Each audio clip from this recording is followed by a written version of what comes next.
There they are. They got up. They got up to join us this morning, gentlemen. How you doing? I'm doing great. Wonderful to see you both. Oh, the state-of-the-art facility opens tomorrow. You both are Boys and Girls Club alum, as am I. How did you decide, Usher, to become involved in this particular project, including the Spark Lab and Studios? Well, with all the innovation that I'd seen that Big Sean was a part of and Boys and Girls Club was a part of here in Greater Michigan, I felt like this was an opportunity for us to continue to expand. As of 2024, I opened the Spark Lab with Boys and Girls Club in Atlanta, and then I saw the opportunity for us to connect Detroit. And you just think about the history of Detroit, the fact that if there were no Motown, there would not be any LaFace Records or any of the entrepreneurs that came out of Atlanta. So here was an opportunity for us to get some economic mobility with young men and women here in Detroit. So that's why I'm a part of it. And not to mention, as you said, you know, as an alumni, this is an opportunity to pay it back to the clubs that invested in me. Sure, yeah. And you know, Usher put his money where his mouth is, man. Like he brought it. He had a show here.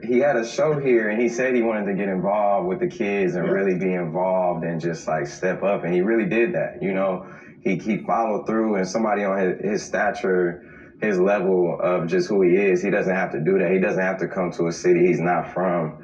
And, you know, usually people from Detroit have to go to other cities to be a part of something big. He actually came to the city and he's really changing the narrative of like building it from a city like Detroit out. You know, so I really appreciate you. Yeah, sure. Question. Most people might ask, why Detroit, right? Why not Detroit? Came here in 2008, did I Can't But You Can with all of the youth here. Yeah. So this is a return. This is actually a historical moment for us to be able to do this together. Yeah. Without Elif, without your foundation, without the Boys and Girls Club of Greater Michigan, we wouldn't be able to do it. So, you know, I'm here. I'm back. Yeah, you know what I mean? For sure. You both are real. You both are the real deal. And Big Sean, you're a Detroit native.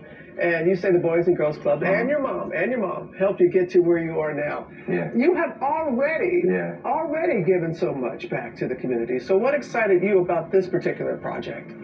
I mean, what excited me about this particular project is that I used to ride past this train station that was abandoned every single day where the Boys and Girls Club is. And it's not just a regular Boys and Girls Club. This is the leading edge of just innovation. That's a nucleus of the city, a hub of the city.